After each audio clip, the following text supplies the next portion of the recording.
course you will race on may not be quite the same as the course you have pre-run. One element that I look at when I'm doing pre-running is noting surface color change. Right. And color typically represents stability. So if you have a really light colored sand, it's going to move around a lot. It's going to get dug out a lot. So if there's a dip, let's call it a medium dip, guaranteed it will be a really tight, deep dip come race day. Then you go into a medium colored sand and then to a darker sand, which typically, or dirt, typically holds itself together. It's bonded together and it won't change.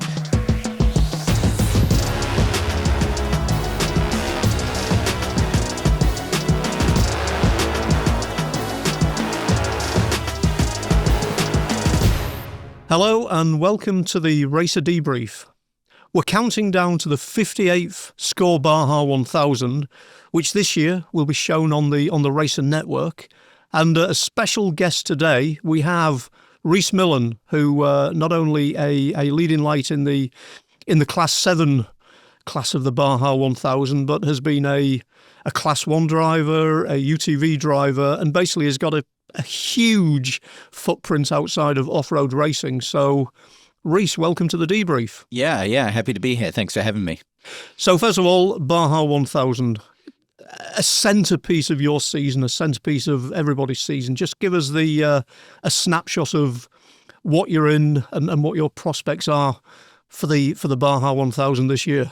Sure. So this year we are competing in a four-wheel drive truck. It's an unlimited chassis. But there are restrictions within the class, as you mentioned, Class 7. This is to maximum of 3.5-litre twin-turbo V6 sealed block engine. Different manufacturers compete. You have Honda, you have Toyota, you have Ford and Chevy. But then your restriction outside of an unlimited truck is track width. So we're limited to 90 inches wide, but make it as light as you want, make it as long as you want, and then package however you want on engine, if it's mid-engine, if it's rear engine, if you can do that in a truck, or if it's front engine. So this is a development chassis, one of one that we've built now. We had it out for the 500 for its debut. We ended up winning the class. Had no issues with the vehicle, so we're back to have another crack at it. We were out for the championship, although we will still focus on the win for the 1,000, but we're out because we set out the 400. Hi, quick timeout to tell you about something special. You are going to want to visit racer.com/bundle. RACER just dropped a bundle for real motorsports fans. It includes RACER Plus, the new streaming home for everything from WRC and Dakar to DTM, Crandon, the Isle of Man TT, drifting, and even these podcasts, all in one place. You name it. This is a full spectrum of racing, from grassroots to global, off-road to electric, 2 wheels or 4, and it's a spectacular deal. Head to racer.com/bundle to sign up now. All right, back to the show. It's kind of, when you look at the Score Championship, obviously getting the full season championship is a big deal, but Baja, the 1000, is almost like it's the Indy 500, it's the Daytona 500. If you would pick a season championship or a Baja 1000 class win, what would you go for?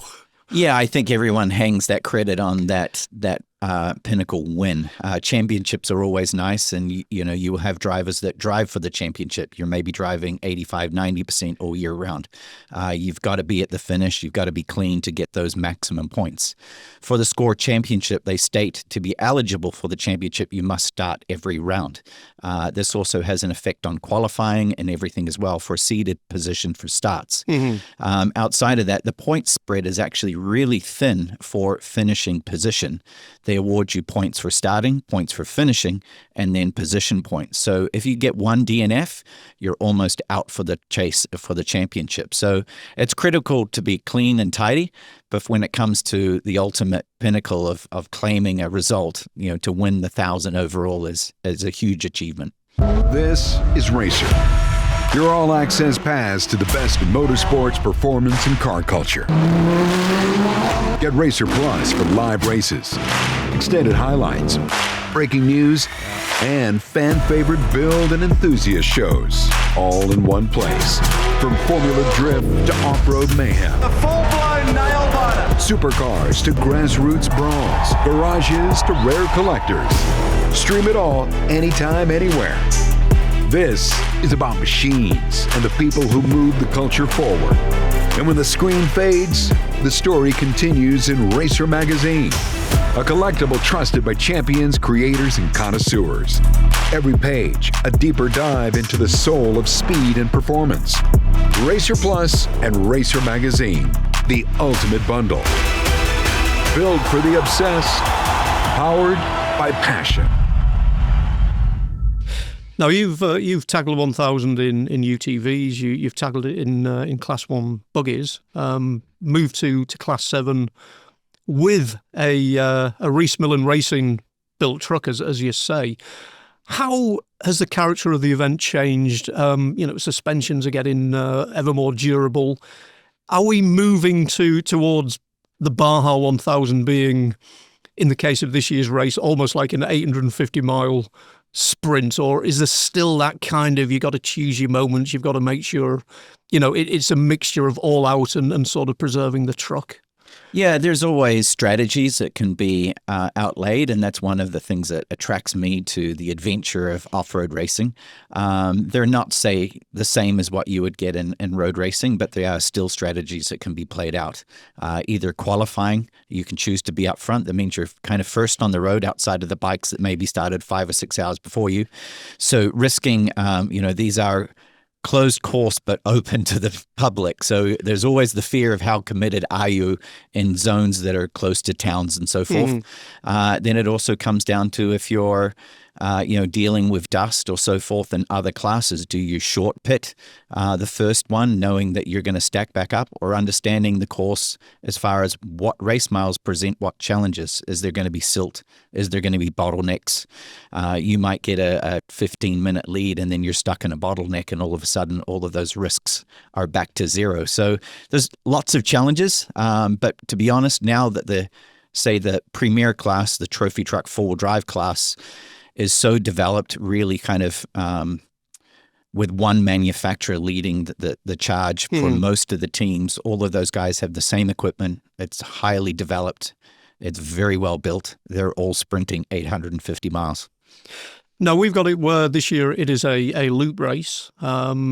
It's a kind of you've got the usual lineup. You've got Richard Fant, you've got Jeff Stone, you've got the tried and tested sort of not just Rhys. Obviously, this isn't an Ironman deal for you. Nope. But how do you actually divide the course up in terms of who is going to do what sections? Who basically play up to whatever strengths and stuff. How do you sort of define the roster of drivers and who does what basically on the course? Sure. So within our program, we've had factory programs. We've had our own private program where I've run the full race before, if it's the NORA races or the score race.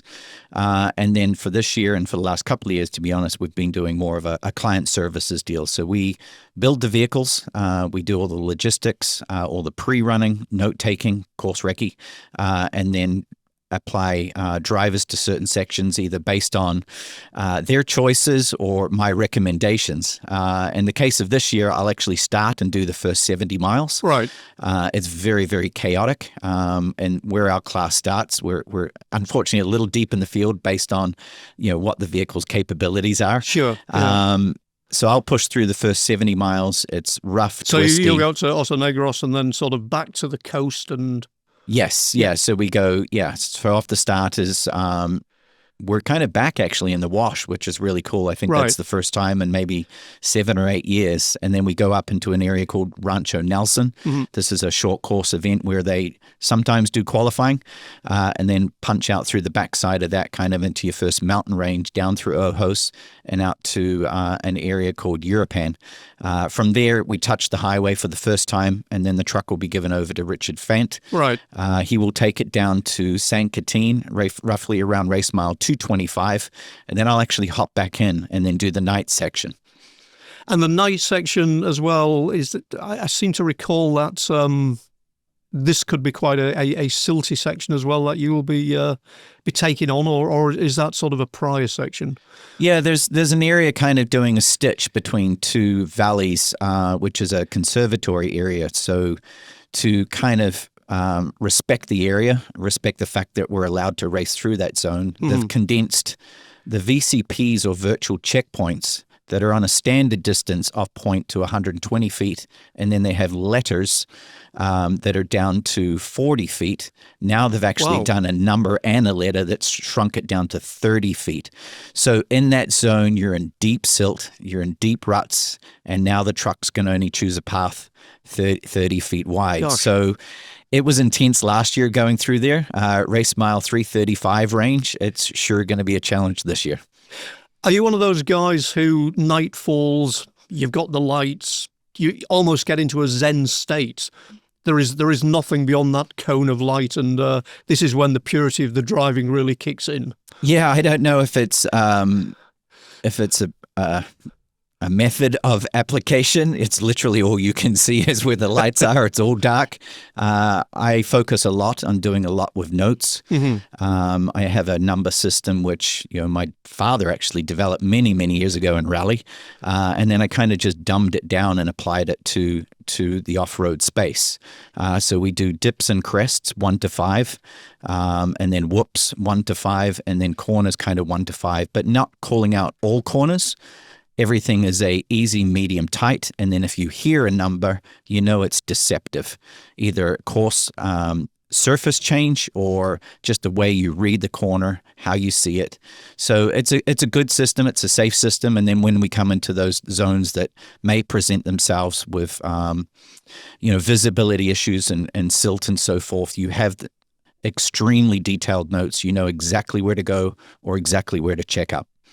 I guess it's a personal preference, but can there be too much information on you're there, you're kind of like you're reading the road.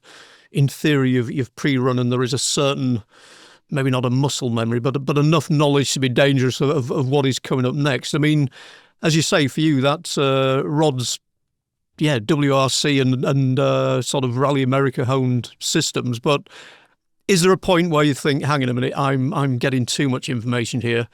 Let me do a Kimi Räikkönen, leave me to it. Just do the driving. Yeah, I think it's a personal preference. We're all different. We all have different ways that we apply to achieve a very similar result. A lot of people will punish the course on lap after lap after lap, claiming, 1,500-1,800 miles of pre-running.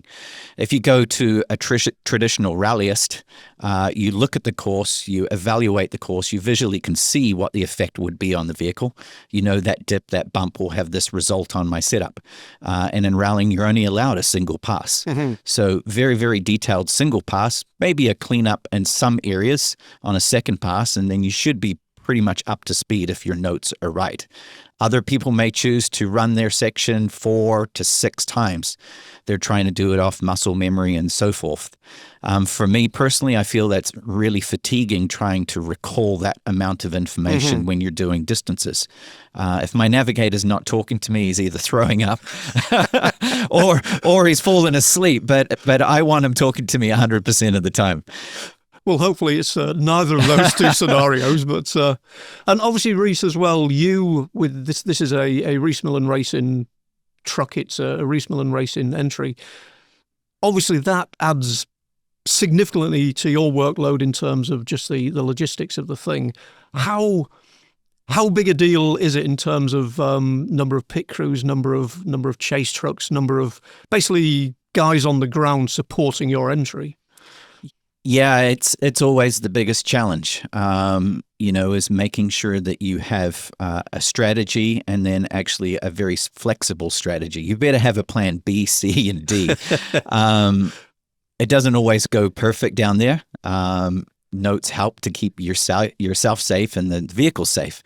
But there's always challenges in Baja, and having a floating pit is always valuable. So we'll set up main pits that are typically based on fuel mileage and tires for some teams.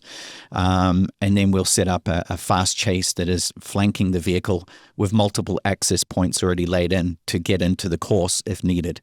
So it's Yeah, it's part of the biggest challenge, and also when you nail it, part of the biggest reward.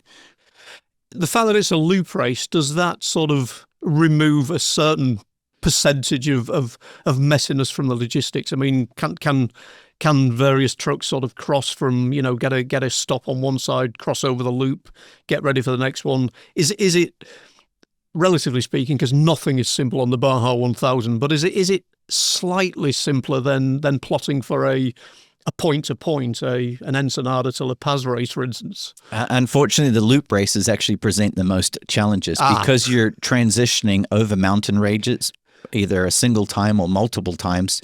You have to pre-stage those chase crews on the other side, because sometimes to catch a main road for chase, they might have to go 50, 60, 100 miles out of range, where the race course just makes a hard left and goes where it goes. So we have to place people the night before, place them on expected arrival times and so forth. Fast Chase will do their best to stay with the vehicle, and then pits are down the Pacific side and down the San Felipe side for this year. So schedule stops, if everything goes absolutely according to plan, how many pit stops for this year's race? Our vehicle is pretty good, pretty efficient. Again, it's a fuel injection or direct injection 3.5 liter twin turbo V6. Our range is around 250 miles, 240 miles on gas. The bigger trucks with more power, and then if they're two-wheel drive on tire use, they're probably around the 180 mile range. So our strategy is, extend that as far as you can, right. But then obviously we have multiple driver changes and so forth. So it'll be in there, but maybe the competitors are listening, so I won't give it away exactly what it all is. That is fair enough. That is fair enough. Yeah. And if all goes according to plan, who is bringing it back into Ensenada? That will be Jeff Stone. Jeff has become a really, really good friend. He managed through his company, which was Kelly Moss Racing, road racing program for Porsches, two of his clients, and kind of walked them into our program. They've had a great success running our four-wheel drive Jackals. And then now for one of the clients, we've built our own kind of extended wheelbase Polaris Pro R, and then the Class 7 four-wheel drive truck. Well, that brings us on to the fact that, Rhys Millen Racing does go beyond just the Class 7 truck. Just talk about your footprint over the rest of the entry in the Baja 1000. Yeah, for this year, as mentioned, we'll run a Pro R, which is the Polaris platform. A standard Pro R is around 104-inch wheelbase and on the two-seater, and then around 134 inches for the four-seater. We chose a number right in the middle at around 120 inches. It's still very dynamic and articulate through the tight, twisty corners, but then with the extended wheelbase, just tipping the top of the whoops as you're into the rougher areas, just has a lot more balance and won't kick and move around side to side. So that vehicle will be run for Paul Barnhart III and his additional drivers, and then Richard Fant in the four-wheel drive Class 7, and myself and Jeff will run that vehicle. That was designed kind of as an extension of a four-wheel drive buggy that we had built. As the course has changed, you have more truck entries, more pre-running with trucks, and then courses that are getting a little bit more restricted on space, so they're overrun multiple times. So they're beat up. They're really beat up in areas. So having a 40-inch tire, having that rollover capabilities, and then bigger shocks and a little bit more weight, just kind of changes the performance and changes the experience. I guess that is one of the secrets of Baja nowadays. As you say, the course you will race on may not be quite the same as the course you have pre-run. Do you sort of build that into, the way you set the vehicle up, or the changes would not affect the overall setup? I mean, you've pre-run and then 50 passes by sort of, trophy trucks or whatever, and it's a completely different beast. Do you have to sort of build that into the mindset and the actual setup? Yeah, there's one element that I look at when I'm doing pre-running is noting surface color change. Right. And color typically represents stability. So if you have a really light colored sand, it's going to move around a lot. It's going to get dug out a lot. Opening day of pre-running versus a week and a half, 2 weeks later, you either better do a second or a third pass, or you better plan to change that note. So if there's a dip, let's call it a medium dip, guaranteed it will be a really tight, deep dip come race day. Then you go into a medium, colored sand, and then to a darker sand, which typically, or dirt, typically holds itself together. It's bonded together and it won't change. And then you're also hunting down that surface change as well for rolling resistance. So you might be slightly left of course in a wash or right, whatever it is, just, trying to pick up a few mile an hour here or there. Now, this is obviously something that comes with experience, sort of finding those nuances, as you say, colour of the dirt, the sand or whatever. How do you sort of disseminate that to the other guys on your team? I mean, obviously, a big part of your role must be to sort of take your experience and be able to sort of pass it down, accelerate their knowledge. Yeah, so we do, a lot of open test days, and then I will sit right seat. I'm not the biggest fan of doing it, but it's very valuable to get feedback, to correct driving inputs that can be cleaned up, or just handing off advice. Outside of that, it all comes down into the noting, making sure that the notes are on point. They're very detailed. Some people use a symbol system. If your co-driver was to get sick from a bad taco the night before, you better make sure whoever you're putting in your seat understands that symbol system, or that symbol system. In our case, it's all descriptive words. If it's rut on right or cliff on left, that's what it is. So you can almost throw anyone in there, and as long as they can read the screen, they can give you the information. In terms of, obviously, you do the pre-running. You're also doing just testing of the truck prior to it. How important is it setting up the lights and setting up the suspension and knowing that you go in there optimized? And where do you do that, and how do you do that? Yeah, so within pre-running, we go down there about a week before our clients show up. We do the full pre-run. We do full notes. We polish everything up, and then they arrive, and then we put the navigators in their pre-runners. They already have the notes. So they are going out at, say, 80% of pace, just confirming and getting used to their sections that they'll race. Within that, we also note, this will be time of day, where you'll be running, on what sections. Lights will be on, et cetera, et cetera. Sun will be in your eyes, or sun will be behind you. So you're giving all of that kind of advice to hopefully help them in an area that will, make them think just outside of what their focus is in front of them. We've talked a lot about preparation, about logistics. I mean, I don't want to remove the sort of like the mystique and the pure pleasure of driving the Baja 1000. So, as a driver, just give us your take on what are those moments on the Baja 1000 when you think this is the ultimate? This is why I'm doing it. I think for everyone, as soon as you hit a silt hole, and it's just like being in powder and snow and just dropping in and just being covered, blinded, and knowing you've got to stay committed on the throttle, and the navigator, hopefully he can see the screen 2 feet in front of him, just going straight, or whatever it is, to experience that is the ultimate. If it's at night and amplified by the glare of lights and everything, it's a pure survival moment, and something that will stick with you for life. I've had the good fortune to be involved in projects with your dad, Rod, and with your brother, Ryan. Yep. FJ Cruisers, yeah. The Tundra project, all in the production classes. And I remember your dad saying about how magical the sections on the beach. The light's just right, the sand is just right. You basically, the only thing stopping you is sort of how far you're prepared to sort of match the gas. It seems to be those things that just keep people coming back. Something so sort of raw and pure about the whole thing. Yeah, you're so right in your statement. You have guys that'll come in for a one-time experience and check that bucket list and leave. But most of those guys do it as a bucket list, and they're hooked. And then you have the professionals at the top and the elite classes, Ryan and the spec truck class, and the guys in the full trophy truck classes, and even down to the Polaris teams now. Yep. A well-dialed outfit.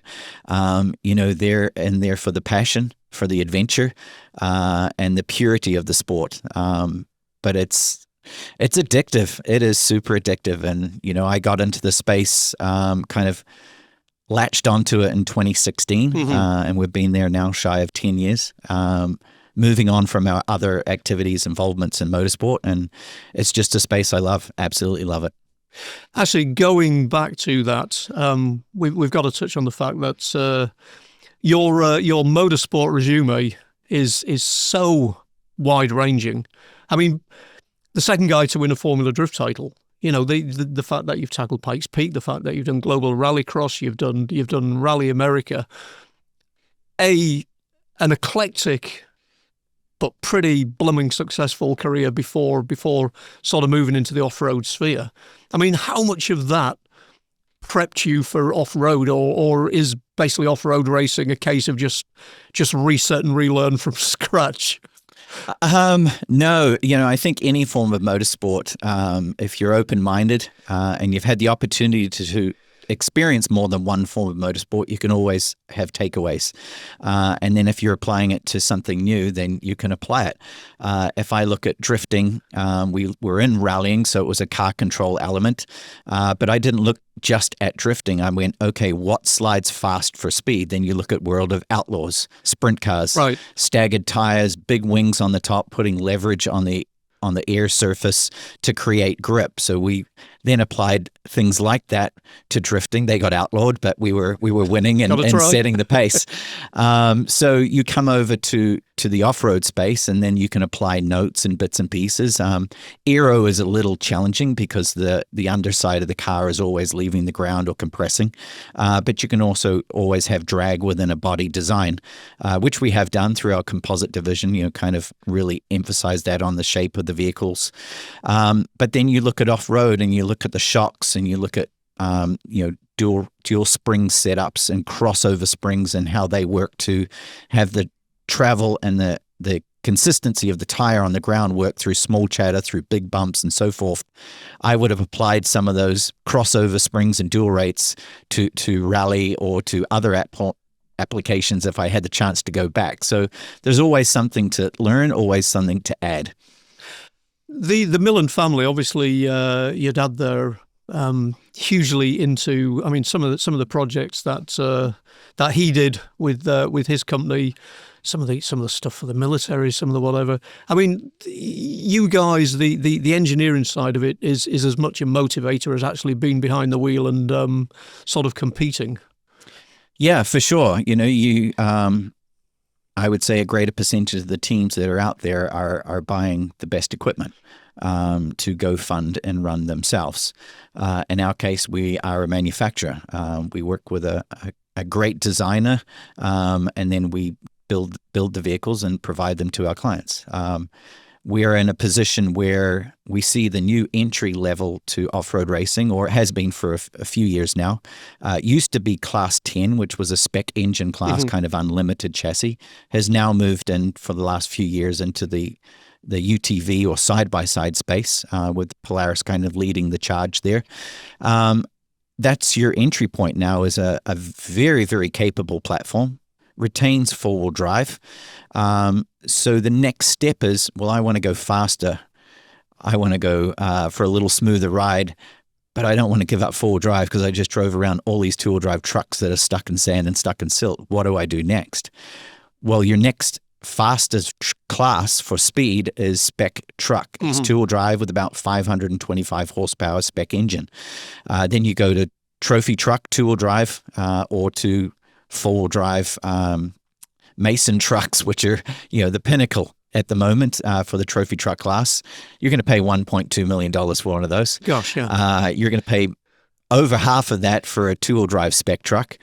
So we designed a vehicle that was, our clients were in Polaris vehicles and Can-Ams, and they said, we want to go faster. So we developed the Jackal chassis, we call it. It's a sequential gearbox, four-wheel drive, mini class 1 big UTV, and then now is the class 7 truck. So we're in a slightly different position where we build what we race, but I think it's a good niche point for those that are experiencing off-road for the first time with four-wheel drive and a UTV, that we keep them and retain full drive, because some of these sections, even this year, race mile 335, it's going to be ugly. And thin. So, Yep. you know, we've discussed how all-consuming the Baja 1000, the prep for it, the actual, the build-up to it, the race itself is.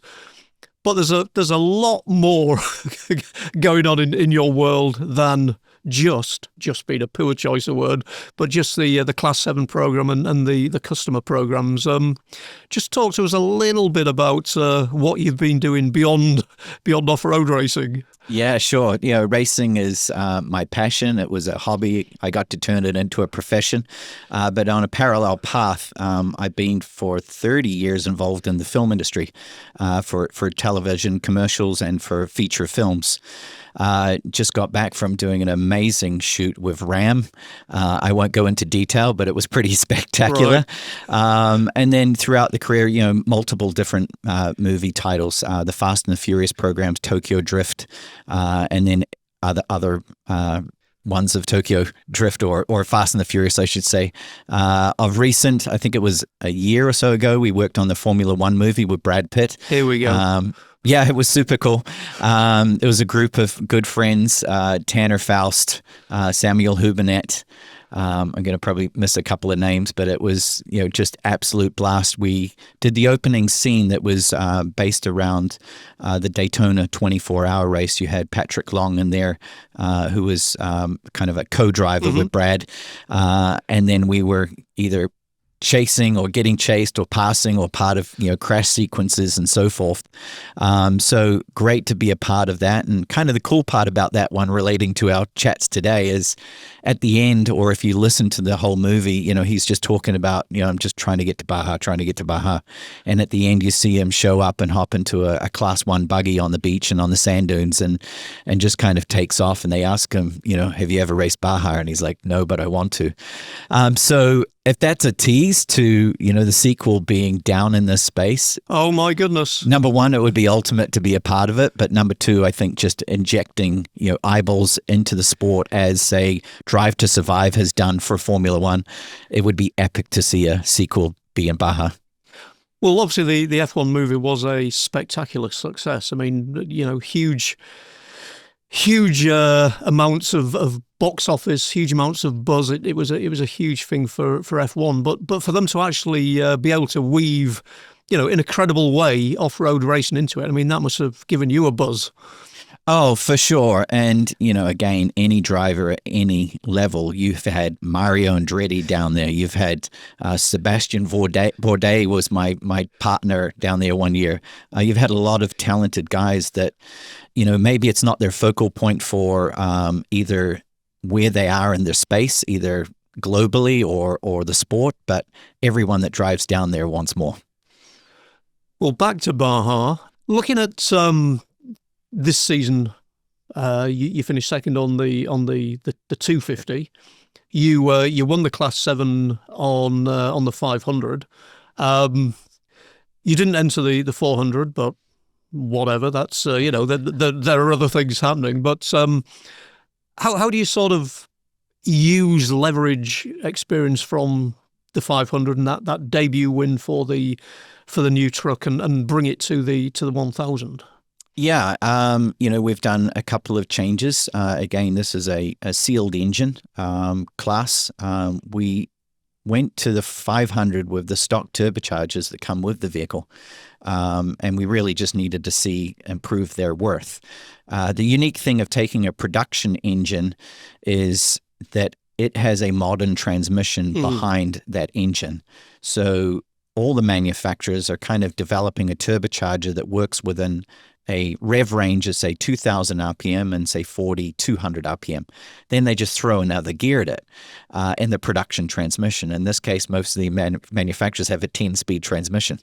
When you go to your more traditional available transmissions, if we've built this vehicle with the Turbo 400, it's amazing torque application for slip on these rough conditions with a big, heavy tire, and also is kind of a bit of a traction control device is the way it lays down power. But when you eliminate 7 gears, all of a sudden your turbochargers aren't quite matched. So we've done a little bit more development. We've now stretched the legs on RPM with the compressor wheel change on the turbo. And now it is actually very, very well matched and is performing really good. So excited for the race to start. And hopefully the truck finishes as it starts. So yeah, it'll be a great run. Well, as you say, Class 7, a burgeoning class, a lot of interest in it. I think I can preempt your answer, but what will be a good Baja 1000 for you, Rhys? Yeah, nothing short of a win. We always like to get the vehicles across the finish line, but it's just, that much sweeter when you get a victory. Hey, well, thank you very much for finding the time. I mean, obviously, this is the busiest time of the year for you. There's a lot going on. It's the Baja 1000, of course, there's a lot going on. So we wish you the best of luck. We'll be following your progress on the Racer Network, and here's to your landing another Class 7 win. Yeah, thank you. Thank you for having me, and look forward to watching the production. All right.